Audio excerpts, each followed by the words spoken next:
Bonjour tout le monde! Bienvenue à cette deuxième vidéo règle de Gloomhaven Jazz of the Lion. Donc, la semaine passée, je vous avais dit en fait qu'on ferait le scénario 2 et 3 combinés ensemble en une vidéo, mais je me suis rendu compte qu'il y avait vraiment beaucoup d'informations à vous donner avec juste le scénario 2 puis juste le scénario 3, donc j'ai décidé de faire deux vidéos, ce qui fait qu'on en a encore pour 3 semaines de vidéos après. Yeah! Fait que c'est ça en fait. Aujourd'hui, on commence par le scénario 2 et on commence ça tout de suite.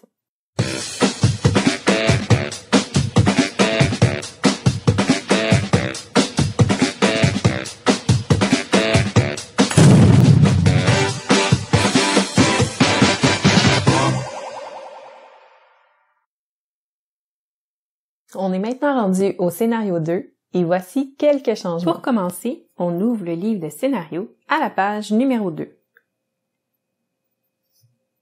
On note dans le livre de scénario que plusieurs items qui n'ont pas été utilisés en scénario 1 vont être utilisés dans le scénario 2, donc les pièges, les trésors et les pièces de monnaie. On peut noter également que les pages du livre de scénario à utiliser sont seulement les pages 4 et 5, donc il n'y a rien d'autre qui vient se greffer à ça. Et que c'est encore les Vermling Raiders qu'on va utiliser pour ce scénario-là. Donc, on peut mettre en place sur la carte des scénarios les items, donc le trésor. Tout est indiqué sur la carte où il y a une pièce. Je vais rajouter une pièce, j'ai rajouté une pièce là. Et finalement, je vais rajouter les 4 pièges demandés. Mais également une pièce de monnaie juste là. Comme on l'a vu précédemment, c'est les Vermling Raiders qui sont utilisés dans le scénario 2. Donc, on va sortir leurs standees, leur token d'initiative, ainsi que les 4 cartes intitulées Basic Vermling Raiders. Le reste, on peut le remettre dans la boîte. Tout comme pour le scénario numéro 1, on prépare leur enveloppe de monstres avec leurs cartes de statistiques dans une enveloppe. Le niveau 1 doit être affiché sur le dessus. Comme mentionné à la fin de la vidéo précédente, on va prendre les cartes de chacun des personnages et on va remplacer 2 cartes de niveau A par des cartes de niveau B qui possèdent exactement le même nom. Donc, on prend les cartes de niveau A et on les met de côté.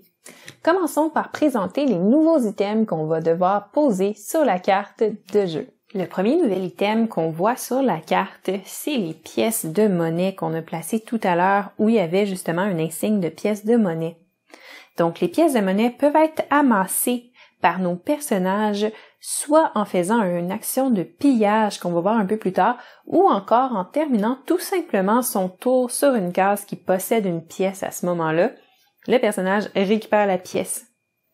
C'est pas la seule façon de récupérer des pièces dans Gloomhaven. En fait, à chaque fois qu'un monstre va être tué, il va tout de suite y avoir une pièce de monnaie qui va apparaître où le monstre était sur la carte. Ça va permettre aux joueurs de pouvoir l'amasser s'ils finissent leur tour dessus ou encore s'ils font une action de pillage. Dans le scénario 2, il y a également une autre chose importante qui fait son entrée en jeu et ce sont les tuiles trésors. Donc dans ce cas-ci, dans ce scénario-là, il y en a seulement une qu'on a placée exactement où il y avait l'insigne trésor.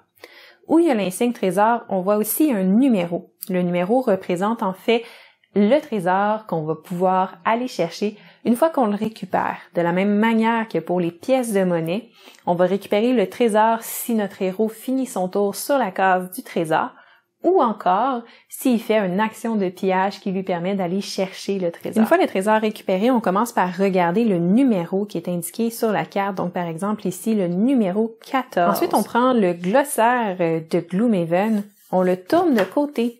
Et de l'autre face de la page dernière de couverture se trouvent les trésors numérotés. Donc, on va aller chercher le numéro 14. Pour éviter de divulgacher des informations, je le ferai pas. Donc, je vais vous laisser le plaisir de découvrir au fur et à mesure de la partie. Les tuiles trésors doivent absolument être ramassées d'ici la fin du scénario. Donc, elles se ramassent pas automatiquement à la fin de celui-ci. On a presque fini la mise en place, mais pour terminer, il faut que je vous parle des pièges. Donc, les pièges qu'on a installés précédemment sur les icônes pièges dans le scénario, donc il y en a 4 pour celui-ci, on doit installer sur chacun d'eux un indice de 3 de dégâts. Parce que dès qu'une figurine, soit un personnage ou un monstre, va passer par-dessus, le piège va se déclencher, infliger 3 de dégâts au personnage concerné et ensuite retourner dans la boîte. Donc, on remarque également que dans le scénario numéro 2, on retrouve un différent contour qui est mauve. Donc, ça représente une porte. Les portes sont toujours fermées et doivent être ouvertes par le personnage qui termine son mouvement-là ou en fait pendant son action de mouvement. Dès que c'est fait, on met un token d'action pour dire que la porte a été ouverte, ce qui va déclencher plusieurs choses. Dans un premier lieu, ce qui est à savoir, c'est que seulement les monstres de la pièce où on commence le scénario apparaissent. Donc, dans la mise en place, on ne met pas de monstres dans une pièce qui est considérée fermée. Par contre, dès qu'un joueur franchit le seuil et ouvre la pièce, à ce moment-là, les monstres apparaissent. Non seulement ils apparaissent, mais ils vont aussi s'ajouter dans l'initiative. Ce qui veut dire que le personnage termine son tour comme d'habitude et ensuite, si les monstres auraient normalement dû jouer avant le personnage, ils vont jouer immédiatement après qu'il ait terminé son tour. S'ils jouent plus tard dans le tour, à ce moment-là, ils vont attendre leur tour comme d'habitude. Maintenant que le scénario 2 est installé, il est temps de vous parler de quelques règles supplémentaires concernant les cartes de personnages et les cartes de monstres. Première nouvelle règle sur les cartes, c'est quelque chose que j'avais brièvement effleuré dans le scénario numéro 1, mais j'avais dit qu'on y reviendrait plus tard, donc c'est maintenant. Et ce sont les actions de base présentes sur les cartes. Donc, dès que vous jouez un tour, vous devez choisir l'action du haut d'une carte et l'action du bas d'une autre carte. Par contre, certaines fois, les actions que vous avez dans les mains vont plus être valables parce qu'un autre joueur va avoir joué son tour, parce que les monstres vont avoir joué avant vous, etc. À ce moment-là, c'est possible à la place d'utiliser l'action de la carte, de tout simplement utiliser son action de base. L'action de base va rester la même pour chacune des cartes, pour chacun des personnages, c'est-à-dire que l'action du haut est une attaque de mêlée de 2 et l'action du bas est un mouvement normal de 2. Avec les nouvelles cartes, on va rajouter des nouveaux insignes, comme par exemple cet insigne-là qui dit qu'une fois qu'on va avoir réalisé l'action de la carte, à ce moment-là, il va falloir la jeter. Ce qui veut dire en fait qu'on va la placer du côté Lost de notre plateau personnage et que la carte ne sera plus utilisable tout au long de la partie. C'est à noter que si jamais vous avez utilisé cette carte-là pour faire l'action de base de la carte du bas, c'est-à-dire se déplacer de 2, à ce moment-là, la carte n'est pas perdue. Elle va être simplement défaussée. Les actions sont généralement plus puissantes, mais il faut être prudent parce qu'en faisant ça, on réduit le nombre de cartes disponibles dans nos mains pour le restant du scénario et on risque de s'épuiser beaucoup plus rapidement. Les nouvelles cartes ont également rajouté une nouvelle action qui est l'action pillage suivie d'un numéro. Dans le cas de la carte qu'on vient de voir, elle indiquait qu'on pouvait faire une action de pillage à 1 de distance. Ce que ça veut dire, c'est que lorsque Hatchet va jouer cette carte-là, il va pouvoir non seulement piller la case sur laquelle il se trouve, mais également toutes les cases à 1 de distance de lui, donc les cases qui l'entourent. Il ramasse donc tous les pièces de monnaie et ou les trésors et les met sur son plateau joueur. Certaines cartes vont également avoir ce qu'on appelle des effets de zone. Ce que ça veut dire, en fait, c'est que l'attaque va pouvoir toucher plusieurs cibles.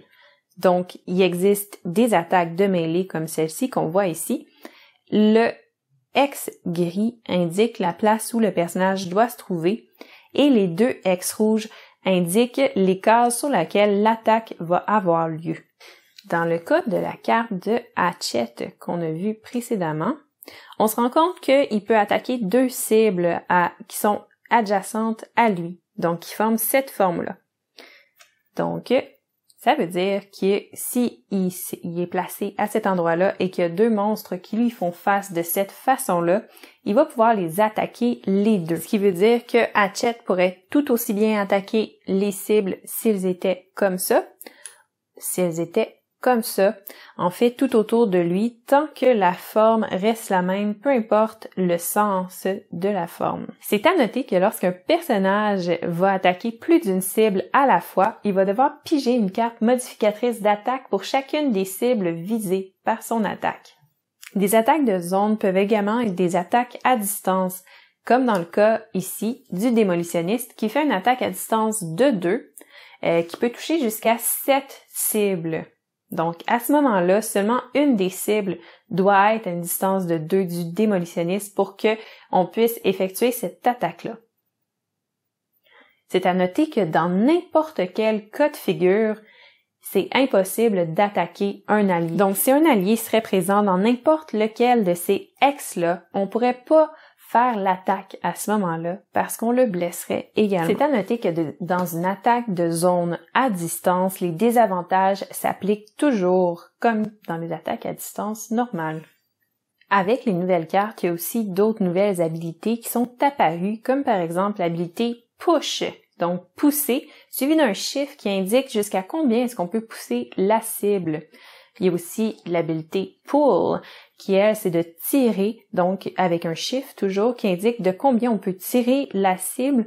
Dans les deux cas, ça peut être soit une habilité qui est tout seul sur une carte, donc c'est l'action du tour, ou ça peut être une habilité qui est liée à une autre action. Donc dans le cas de Hatchet, qui est liée en fait avec son action de mouvement, et dans le cas de l'autre personnage qui est lié à son action d'attaque. C'est à noter que c'est pas obligé de se rendre jusqu'au chiffre qui est indiqué, donc même si Hatchet pourrait pousser la cible de 2, il pourrait la pousser simplement de 1 s'il le souhaitait. Dans les deux cas, si on tire une cible vers soi ou si on la pousse, elle doit toujours en fait se diriger en accord avec l'action, ce qui veut dire que si on la pousse, elle doit s'éloigner de nous, et si on l'attire vers nous, elle doit se rapprocher. Si jamais on arrive à pousser un ennemi sur une carte avec un piège, à ce moment-là, le piège se déclenche et fait des dommages à l'ennemi. Donc dans ce cas-ci, le Vermling Raider mangerait 3 de dégâts et le piège se déclencherait et s'enlèverait de la partie. Lorsque ce sont les monstres qui font l'action pousser ou tirer, à ce moment-là, on doit faire l'action au complet, c'est-à-dire qu'on doit déplacer notre personnage du nombre de cases indiquées. Par contre, c'est nous qui choisissons la direction. Une nouvelle condition est maintenant disponible et c'est la condition désarmé. Un personnage qui en est affligé peut pas faire d'action d'attaque durant son tour. Lorsque vous récoltez des dommages en cours de partie, il n'est pas obligatoire de tous les prendre.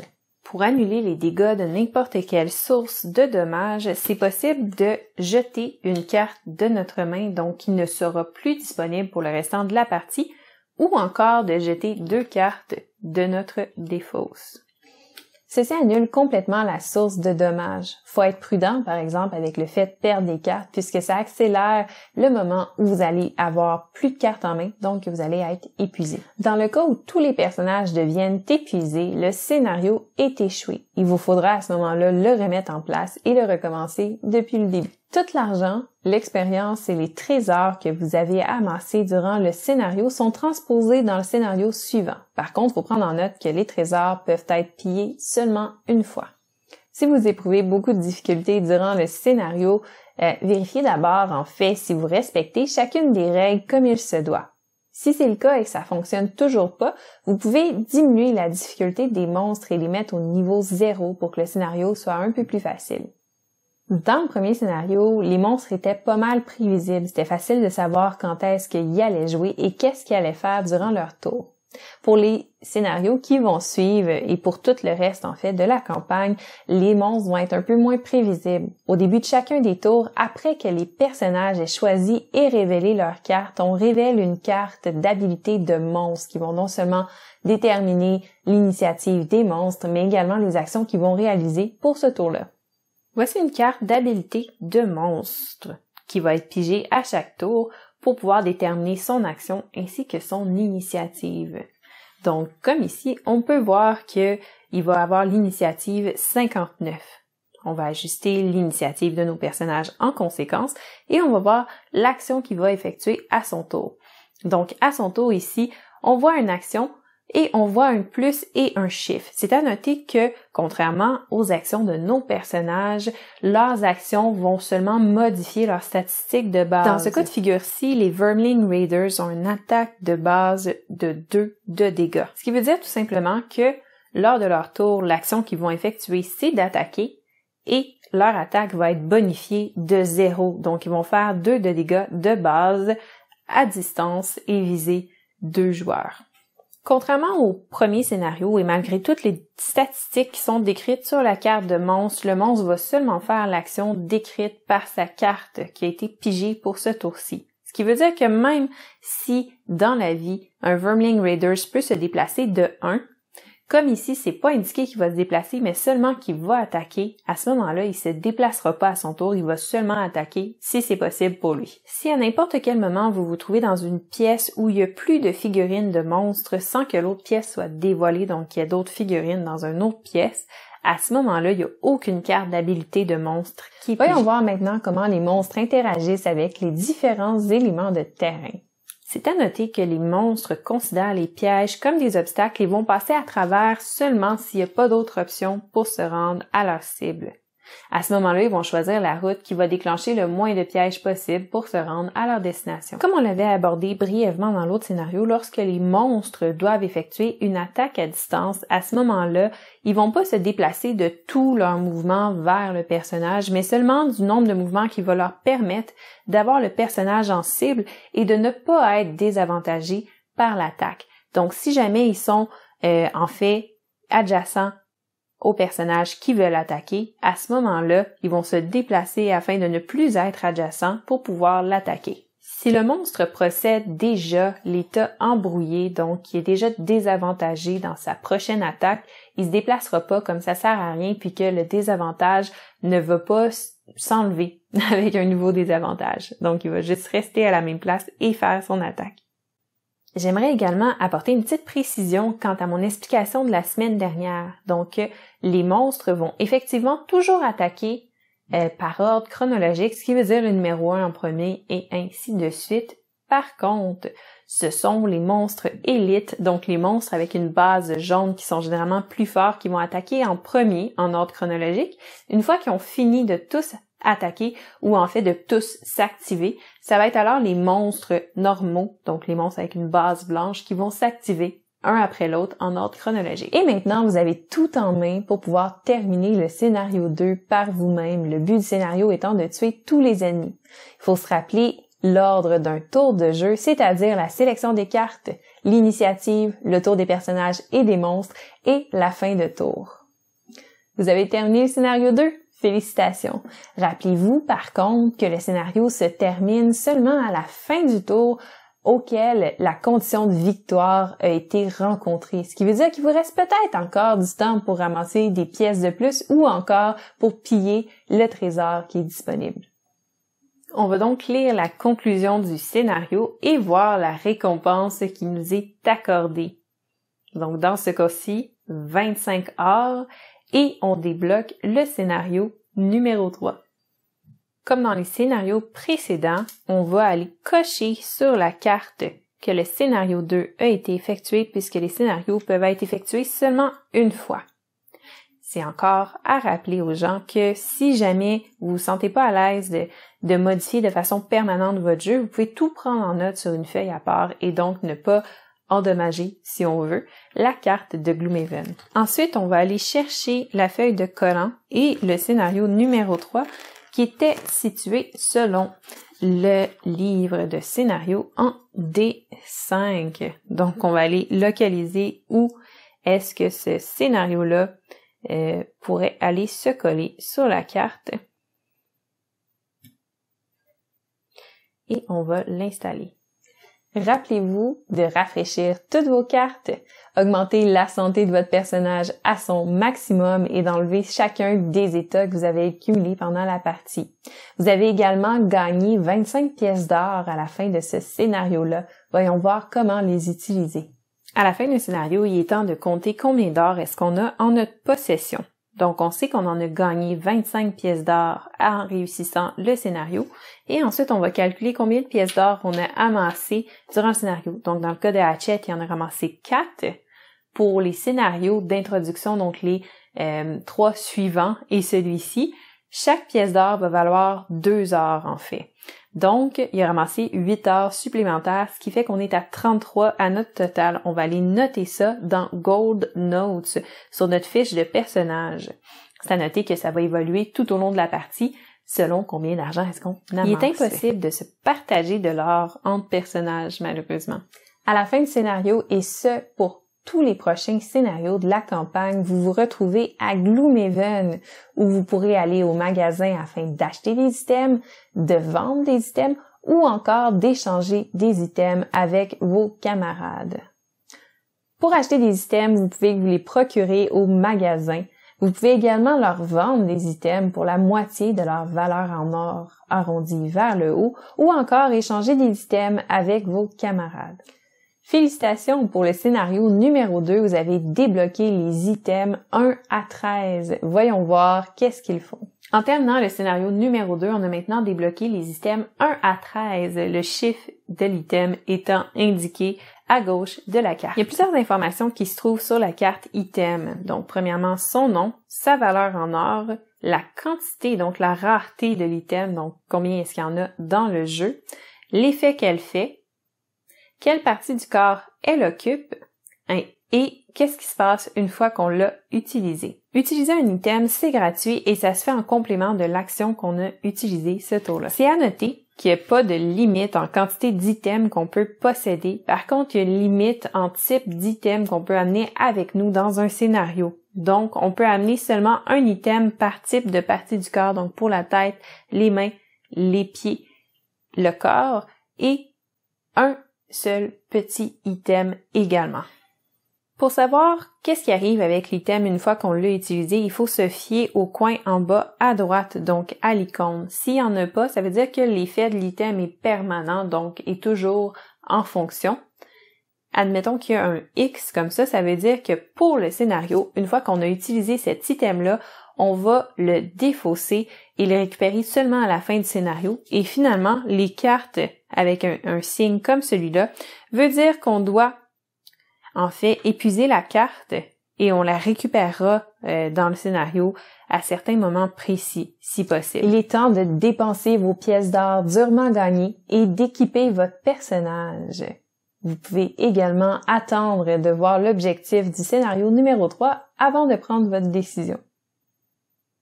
Les items restants vont être classés dans la boîte sous l'onglet « Items disponibles ». Vous pouvez maintenant prendre les 2 cartes niveau 1 qui vont être affichées dans l'écran pour chacun de vos personnages et l'ajouter à votre paquet personnage pour un total de 8 cartes. Donc voici les 2 cartes niveau 1 à prendre pour Hatchet. Voici les 2 cartes numéro 1 à prendre pour The Red Guard. Voici les 2 cartes numéro 1 à prendre pour le Void Warden et les 2 cartes de niveau 1 à prendre pour le Démolitionniste. Vous pouvez donc vous diriger directement au scénario numéro 3 ou encore sauvegarder votre partie pour le prochain scénario. Et c'est ce qui met fin à la deuxième vidéo règle de Gloomhaven Jaws of the Lion. J'espère que vous avez aimé ça. Gênez-vous pas pour laisser un petit pouce en l'air, laisser un commentaire ou encore une question si jamais vous en avez. Et n'oubliez pas surtout de vous abonner et de sonner la petite cloche afin d'avoir toutes les notifications quand je mets des vidéos en ligne. Sur ce, je vous souhaite une super belle journée puis à la prochaine.